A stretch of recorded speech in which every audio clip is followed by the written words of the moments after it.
of Maharashtra, and the most affected area in Maharashtra is Mumbai, because it's the metro city and the more economic city of the India. So here, what about rate? We will Just give an intro first of the problem. The question was main problem. The main problem of trafficking in Maharashtra is with the main problem. Yeah, the main form of trafficking in Maharashtra is prostitution, and basically the biggest, I think, trafficking. What do you call it? The biggest trafficking, the largest amount of trafficking that happens in the world, in Asia, is from Nepal to Bombay actually, and this happens because Bombay is the financial capital of the country. And most Nepalese women that are picked out, like I've read reports on this, Human Rights Watch reports, and they say that these women are told that they're going to be working on the borders of India in like factories and mills, in carpet making industry and all that. And then the uncles, or I forgot to tell you this, but I know instances now, I'll share it with everyone. The uncles or the family members basically send them, and what actually happens is they're sold. So if they're sold for like 25,000 rupees, then that becomes a loan on their head, and they have to pay the head of the brothel through their services, through sexual services, and but they're not told how much money is being given, and so they end up just staying in that debt forever. and that is mostly for that purpose. Yeah, and the categories of brothels. There's like something called the cotton houses, and then the pillowcases, that kind of a place sees like 40 to 50 men a day per prostitute. And then there's a better place, and the classes keep changing on the frequency and whatever. And in the pillowcases and the cotton houses, the per prostitute is paid only like 200 rupees, by whatever, 200 rupees or 100 rupees, so it's that cheap. And that's the degree of violation of rights.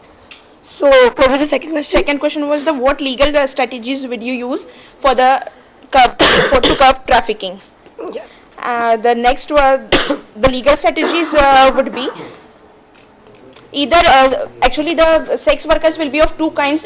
First one is the willing who are willing to do the sexual relations, another one who are forcibly put into this sector. So the persons who are willing, they can be rehabilitated by any of the ways, and the persons who are forcibly put into this, they can rehabilitate by the state by giving another ways, by giving them trainings for the skills and all. And the persons who are already willing to do this to be a part of the yeah. See, in present legal status, it's an offence, right? Like prostitution is banned under the Act, commercial prostitution, as ma'am told us earlier. So, present legal status, the strategy would be what the state of Maharashtra has actually been doing, and the state hasn't been taking any proactive actions. The courts have been directing raids in the state of Maharashtra. So around 450 women were picked up from red light areas when the High Court decided that it's time that stop is put to this trade. But what happens is, they do these raids and these women are put in the police station, after which they're not rehabilitated because there is no proper plan of action.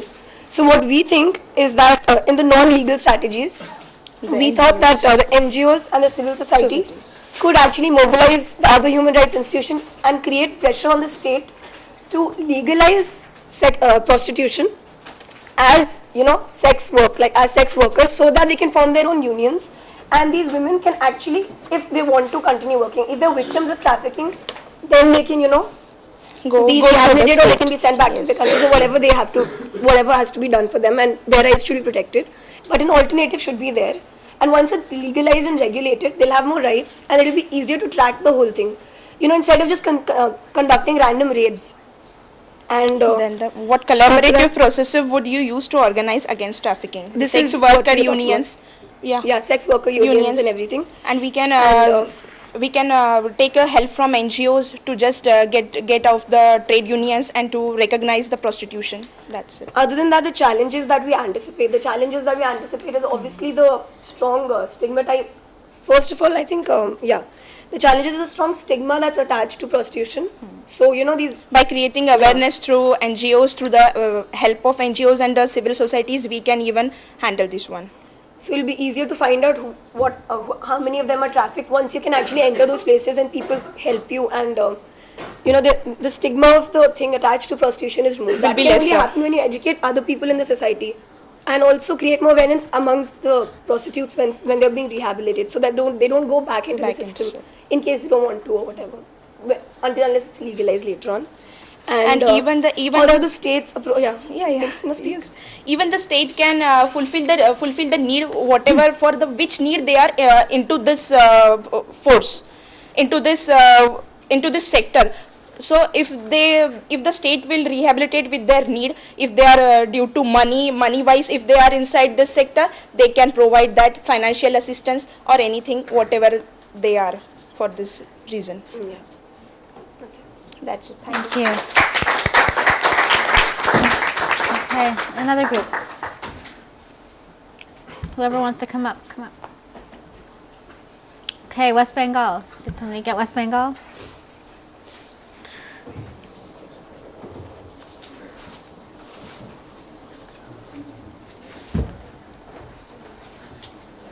I'll be speaking about West Bengal. Firstly, I'll be briefly speaking about the West Bengal layout before I come on to the organized questions which have been given to us. West Bengal is a state where literacy levels are somewhat at the middle level, like Kerala is the highest. So West Bengal is somewhat in the mid segment. 2, it has got international borders sharing with Nepal and Bangladesh. 3, people are fairly well organized. When I say well organized, literacy level, human resource utilization, manpower utilization, they are fairly well organized. Politics, they are very active. So that brief background on West Bengal. Socio-economically, they are very sound. I come on to my questions. First, what are forms of trafficking? First, it is organized prostitution. Second, organ trade. By organ trade, many people come and sell their kidneys, liver to various people, both India and abroad. It is a hard-selling potato from where the people are picked up because they are healthy, and organs are sold in other parts of the country as well as abroad, in Afghanistan, in Gulf countries, Saudi Arabia. These organs are sold. 3, forced marriage. In India, for example, Punjab and Haryana, the ratio of boy to a girl, male to a female is very, very low. So girls from West Bengal are sold in other parts of the country for marriage purposes.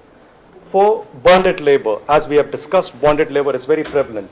Next, a very unique feature from West Bengal is begging during Hajj pilgrimage. During Hajj pilgrimage, Kolkata is one center from where international flights go to Saudi Arabia, that is a Mecca. So there are 2 things. Firstly, they are taken for begging, and secondly, they are taken for prostitution. Young girls and boys are taken from Kolkata and the adjoining districts of Kolkata to Saudi Arabia and other parts of the Gulf countries where they are sold for begging and for prostitution. And lastly is domestic servants. So this was the first question. Now coming on to the legal strategies. As far as law is concerned, ITPA is very much prevalent, but its efficacy is not so very strong. 2, when people voluntarily or involuntarily are migrating or forcibly coming from, say, Bangladesh or Nepal or Pakistan, at that time there is a border control organization. When I say border control, there is a border security force which has got border checkposts to check people coming inside the country. But still there are occasions when they break the system. There is a fencing, border fencing all over our country, across the state, but still people flow in. 3, law and order agencies, that is the police and the paramilitary forces are in full force, but still people are there who hoodwink the system. The policing is very much there, but people still hoodwink the system. 4th, state advisory committees are there, which was set up in 1990 by the West Bengal government. They are effective, and most of the times. And one such state advisory committee which was set up in 1990 under the aegis of DIG to implement immoral trafficking and human trafficking. And 5th, West Bengal Women Development Undertaking. That's a unique organization in West Bengal which functions both checking, preventive and takes proactive measures so that there is no human trafficking. As far as legislation is concerned, one more issue, there is no law on repatriation of victims as far as West Bengal and India is concerned. That is a negative issue as far as the legal strategies are concerned. Coming on to the third part, non-legal strategies. NGOs, need not to say their role is massive. They are too good. Large number of NGOs like Sankalp, which are working on these issues, and they are fully effective. Their funding is partially from the government and partially from international funds, and they themselves generate funds by teaching, by selling some products, so they are self-sustainable. That is the key word.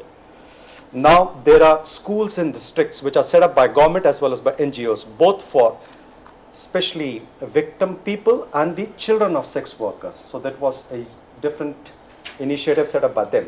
Then there are adult education programs under education in India is a state subject, unlike a central subject. So there are adult education programs which are again very much in Calcutta and the adjoining districts. But the suburbs, other districts, they are very less effective, and even if they are there are no teachers. Then employment in Anganwadis, what the professor told about 2 or 3 days back, Anganwadis is a concept of small kindergarten, small play schools for children below 5 or 6. So employment in Anganwadis is given to the victims and their children. Then women victims are forming cooperative societies to encourage savings. This is a different thing what I saw in West Bengal, what I read from the brochure. They are forming cooperatives to encourage savings. And lastly, West Bengal AIDS Prevention and Control Society is taking a lead to put all measures in place for AIDS prevention and AIDS control. Now coming on to the next question, challenges. First challenge, there is no strong law to prevent human trafficking. There is no strong laws. They are on book, but as far as on ground, it's very less effective. Secondly, poverty. Poverty is the mother for all this social issues. When there is a poverty, he doesn't have money to feed, or he or she doesn't have money to feed, to fill his own or own stomach, all these issues. Next, illiteracy. Literacy levels are very, very low, both across the border also where they are sharing common borders. For example, Bangladesh, the border which they are sharing, literacy level is just 4 or 5% in one of the districts, and so is in our border sharing areas. So illiteracy, that is one. Then there's a lack of synergy between police and BSF. How could they cross over the borders? And last, as for a challenge, what I felt, what our group felt, low priority for state. State has got very low priority for human trafficking. They are busy in economic development, they are busy in political issues, they are busy in other social issues, but human trafficking, as far as the state is concerned, it has got a very low priority. Last, collaborative process, poverty alleviation programs. There are 20 points programs, 10-point programs, which are initiated every off and on in the annual plans and the 5-year plans. They need to be anchored. Next, literacy drive at grassroots level. Already spoken about it. Next, rehabilitation program. Small-scale industries where the victims and their children could be given employment. Next, more effective participation of NGOs. NGOs are doing a wonderful job, but there could be more effective participation.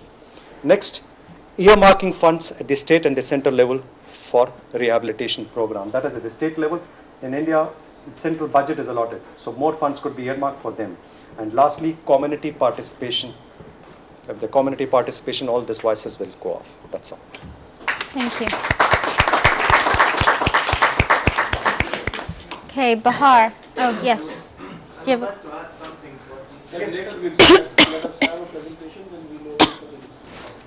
The main forms of trafficking basically is prostitution. It's present to a very great extent, and 45% of the sex workers in Bihar are between the ages of 13 and 18. So there is a major problem of child prostitution. Okay, and then we have the influx of migrants from Nepal, which basically Nepal and India don't require a visa when you're traveling into the other's territory. So that's a very big problem. And influx from Bangladesh. And then there's labor in mining industry and other hazardous industries, which obviously which is very cheap, and the people from Bihar are more willing to take up such jobs. Then there's the large-scale labor in agriculture sector. Basically, if you go to Punjab and other rich states like Haryana and Uttar Pradesh also, most of the times you'd see that the laborers working in the farms are actually the people from Bihar. They're earning, very little income. And then there's the problem of child labor, because children are trafficked and they're basically sold by their parents because of poverty. And they're used as domestic help, they're used in small tea shops, they're used in small restaurants. And so this is the problem in Bihar. And because of the large population and people, there are organized rackets in which the people from Bihar, they're promised work, they're looking out for greener pastures. But when they reach there, they realize there's no green pasture. Basically, all they have to do is just earn to survive. And what legal strategies? We decided that the legal strategies would basically involve a specialized agency with regards to trafficking, and which also basically considers the problem of migration. Then we need a proper border control, especially with Nepal and also with Bangladesh. And we need proper implementation of laws, and we need stronger laws which would punish strongly in case of trafficking and also with regards to migration. And the non-legal strategies would obviously be social movements, NGOs. They can generate awareness, and they can bring to the notice of the authorities major rackets, and also the media, because the media in India basically publicize everything related to sex. So the media, in cases of prostitution rackets, they're bound to publicize it, and I think this would basically work in favor in curbing trafficking. Then you have the challenges. Basically, the biggest challenge faced by Bihar is basically intra-country migration, unlike inter-country migration. And what we see here is people from Bihar migrate to other states of India, like Maharashtra, Uttar Pradesh, Punjab, Haryana, and basically Bihar is the receiving and the source hub. They receive, migrants from Nepal, Bangladesh, and from Bihar. Basically, that acts as a source, and from Bihar, you have people going to different states of India. And then there's obviously poverty, there's illiteracy and ignorance about laws. And what collaborative process? Now, what I think is we should address the problems of migration, trafficking, prostitution, child labor in a collective manner, and we should raise awareness, and specialized agencies should be formed. In collaboration, the government should form such agencies which collaborate with local NGOs and also with the media, and they tackle all these problems in a collective manner. Thank you.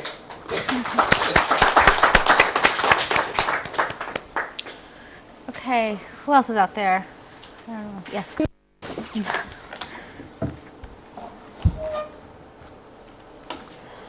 Okay, I'll be dealing with the state of Punjab, the main forms of prostitution and the main forms of trafficking we find in the state is generally for the bonded labor, and also there are for agricultural labor, domestic labor, and there are trafficking through NRI marriages, wherein through NRI marriages the NRIs come, and usually this is the trend in Punjab that they marry over there, and with this making false promises to the families of the girls and the girls, they take them with themselves, the girl, and then they sell out or sell the girl outside India or anything.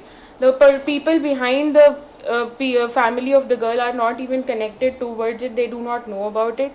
And then child labor is very prevalent over there, and prostitution, if we talk about, like we have talked about in the state of Maharashtra, it goes on in Punjab as well, but it is not as recognized, I should say. Everything happens under the carpet over there. Though there are some brothels, but they are not recognized, although they are doing it for the purpose of commercial activities only. So, from the point of talking about only prostitution in Punjab, it is not very much recognized, though it happens, but since it is not recognized, so there are no mechanisms to regulate also. And talking about bonded labor, as Bhadu has already talked about what is happening in Bihar. If we see in Punjab, there are basically migrants from the state of Bihar, UP, and eastern part of the country.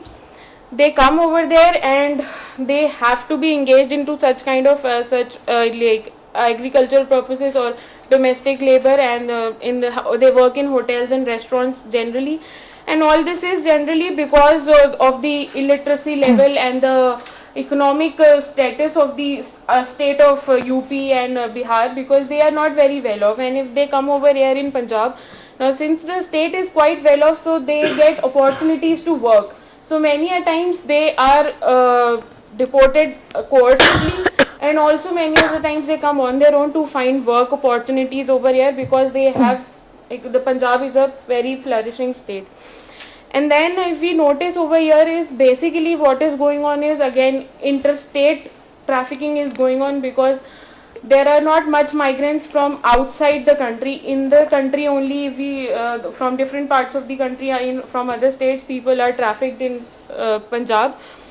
And if we talk about what are the responses of the state, like the legal measures that have been taken up, though there is a state commission which is set up at the state level also, and also at the it's not a commission, it's an advisory committee which is set up at both the state level and district level. And there is also women's cell working in the police department, and also a women commission working. But what we has been seen, the application of the Immoral Trafficking and Trafficking Prohibition Act is not done very effectively, despite these bodies being already set up.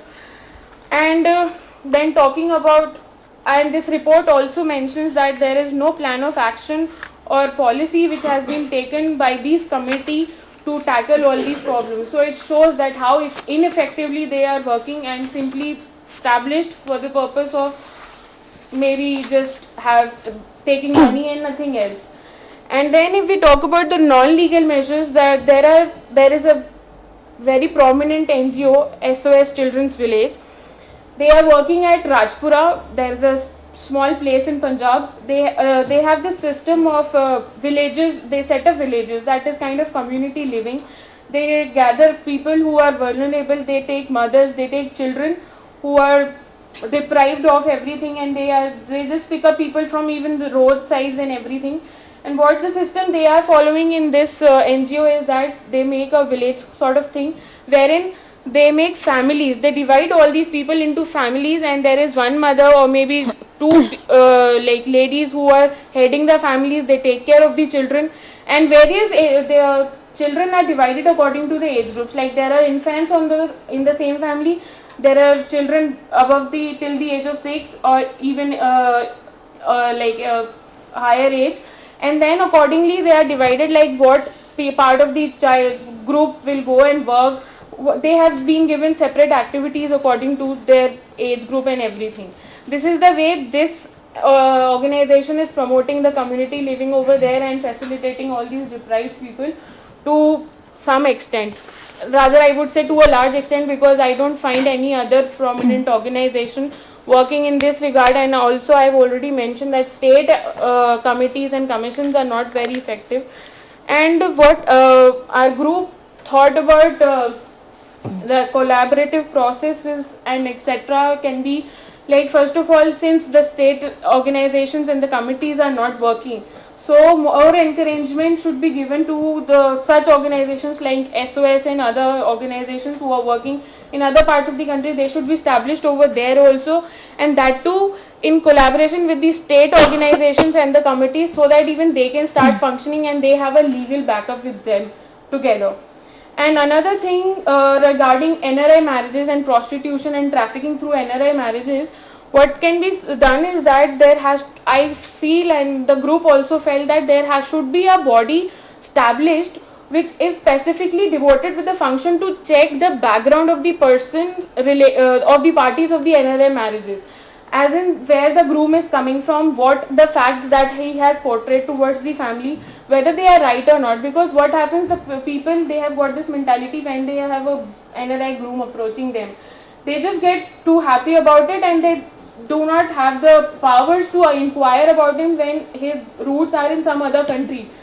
So for such purposes, in order to check whether the details that he has provided, they are not false, and there are no such future plans that he's has in his mind regarding the child and everything, regarding the girl, and the same background should be taken from the girl's family also, so that it can be taken that if such thing happens also, such a situation occurs, then what can be the measures that can be taken, because if family ties will be known to such a body which is mutual between both the parties, then at least there can be some steps taken in order to curb it at a later stage, or maybe just mend the problem after it has happened. That's it we discussed in the group about the trafficking in Punjab. Thank you. Thanks. Who else? Raise your hand.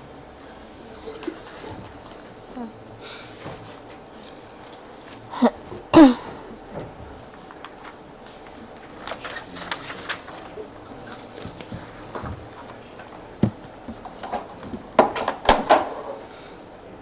very warm good morning to all of you. Today I am here to discuss about Uttar Pradesh, as the main trafficking is of women prostitution and child labor. If we talk about women prostitution, for trafficking for women for commercial sex both within the country as well as across the border. Across the border, there are 3 states like Uttar Pradesh, Uttaranchal and Bihar are used for crossing point. These are the 3 areas where the mostly women prostitution, women trafficking is going through, and our Uttar Pradesh is in 2nd position.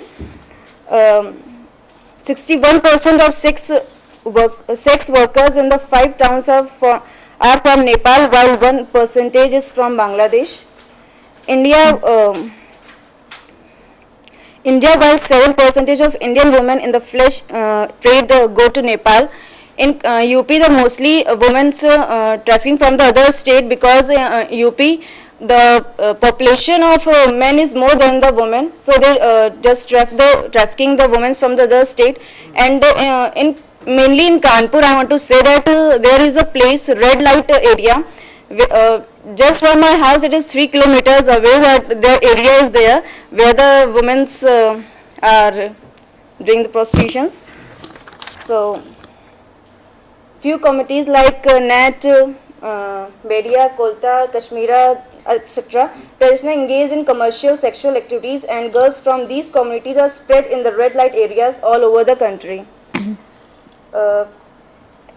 There is also a good amount of trafficking through illegal marriages, where brides are brought from tribal areas of state and from MP, Chhattisgarh, Orissa, Jharkhand and West Bengal, and they sold to brothers in big cities or Haryana and Punjab. As there is a very lack of population of women, so they are just for bring and for do the marriages, illegal marriages. Uttar Pradesh is also a state where large-scale migration for employment in agriculture and brick kilns take place from neighboring states like Madhya Pradesh, Chhattisgarh, Orissa, Jharkhand and Bihar. If we talk about child laboring, yeah, so as far as child laboring, UP is known for their leather industry, and child labor in the leather industry is pervasive. 40% of children under 15 years old were flayers, 34% were tanners, 39% were involved in manufacturing and repairs, so not associated with the leather industry, but with manufacturing. And then as far as wage earning, 36% of children that were 15 years old were engaged in that. So, I mean, a huge number of children involved in that.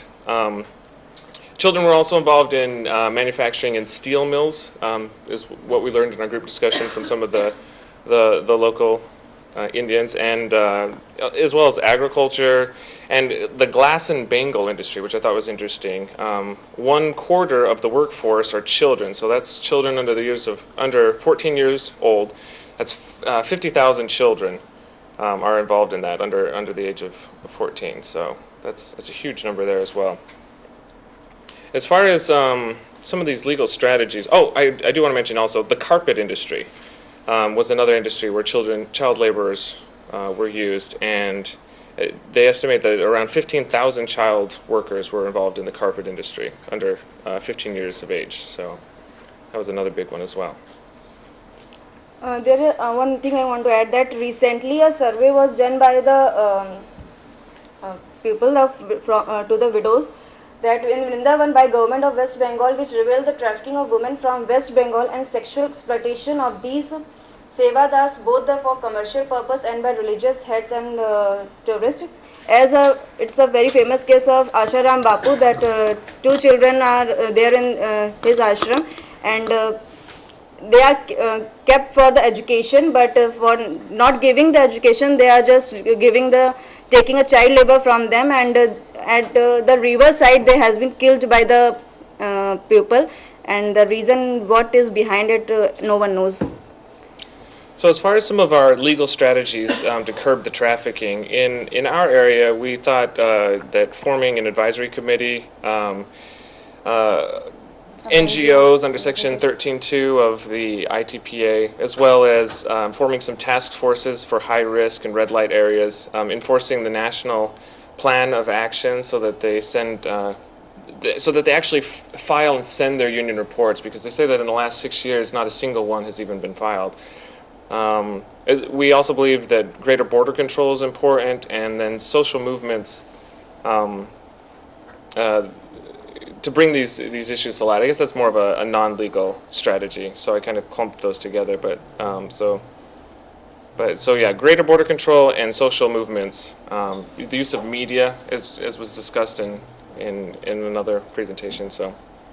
What the challenges? And then, so as far as challenges, we felt that well, it was brought up that the caste system can present some challenges. Did you want to talk about Kota?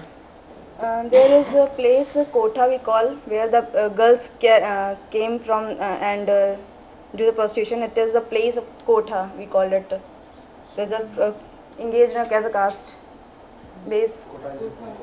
Kota, sir. So Kota, where the working from the starting dancers. Yeah, so it's, okay, this kind of some of the girls were kept for dancing in the public functions and kind of thing, and people will be throwing money to them. So it's kind of, it wasn't just dancing. It wasn't the dancing, but the front is the yeah. But the girls which that track from the other states were to do so. If we talk that the government, the politicians should work on it, they are not doing, because the problem is that politicians for their vote do so, they bring the girls and for entertainment to the others to get the vote, they do so. If there is a one line I want to add, that मेरा कातिल ही मेरा मुंसिफ है, मेरे हक में क्या फैसला देगा.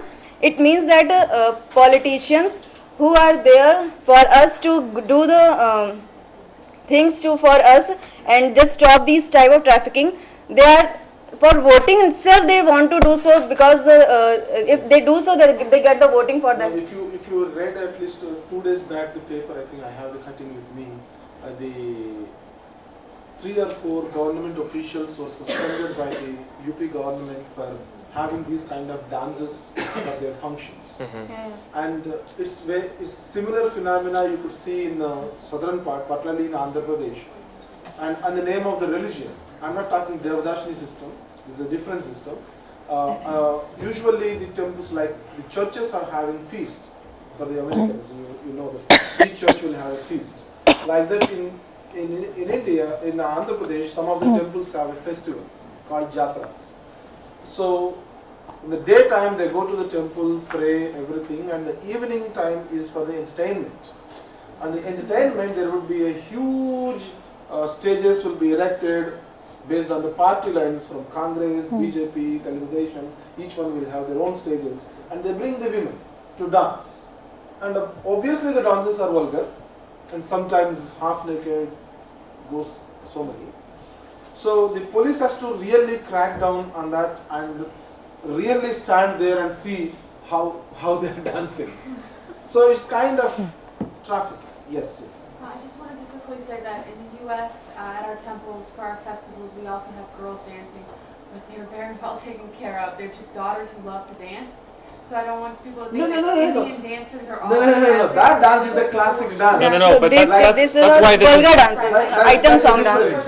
No, Item no, No. In India also there are many temples. We have the classical dances called Kuchipudi, Bharatanatyam, and each side has their own form of dance. Right. That is worshipping the god. It's a beautiful art form. But these dances, what I am talking is for the filmy songs. and that's why we brought it up under one of We call our it as challenges, is item because numbers. the line between vulgar and appropriate is somewhat blurred here, and so that's why it's a challenge, because, you know, to what degree is a person being exploited, you know, in these programs? In That's India a only challenge, one, and because it is very much cultural as well. So we want to preserve these things, but you know, that's one of the problems, is deciphering that line. And lastly, just really quickly to kind of wrap up. Explain. Just to wrap up the presentation here, some of the collaborative processes, we just thought that NGOs, state and government, even though sometimes we feel like they don't really care, and national human rights organizations can get involved, work collaboratively together to solve some of these issues. So, thank you very much. Thank you so much. So I just wanted to ask you all, we talked about, you all mentioned sort of general collaborations. Did anyone discuss specifically what types, groups working on what specific issues should collaborate to address trafficking? Any ideas?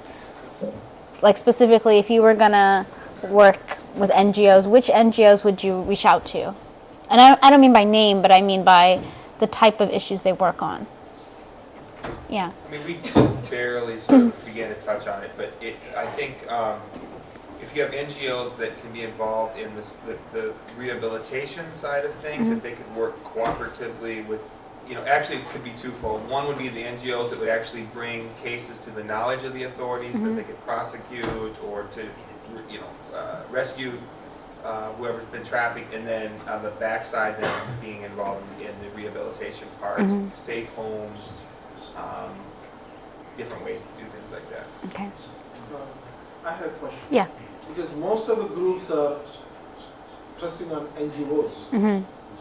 Is the NGO as an alternative now to tackle the trafficking? If that is so, I think in India we have thousands of NGOs working on the women. And what's happened? No. That's what we are saying. Government, when we look at, we are trying to replace somebody who is not doing their job, so you are asking to putting more pressure on the NGO. But relying more on NGO, I don't think we had any better result today. So unless the community is involved, and community is very reluctant to involve with this kind of activity, is one problem I see. And the second problem is when we are talking about rehabilitating them. Now what kind of rehabilitation we are giving? Like you donate one sewing machine to stitch the clothes, which now no more profitable with the liberalization, or making bangles or making pots, this kind of physical work where it's not very colorful. So how far these things will work? Yeah, so those are all good points. And the issue of rescue and rehabilitation is itself a term that's become somewhat controversial. And how to actually rehabilitate is not something that we've really fleshed out. I mean, people have different ideas, but it's been hard to implement. So just some ideas about the types of groups that might be interested in trafficking because of the different aspects of the issues involved. It could be labor rights groups. It could be, so that could include unions or other organizations that work on labor issues, immigration-related groups, sex workers, unions or other types of groups that work specifically with prostitutes. What else? Health-related groups, like a lot of the NGOs are NGOs that receive money for HIV/AIDS.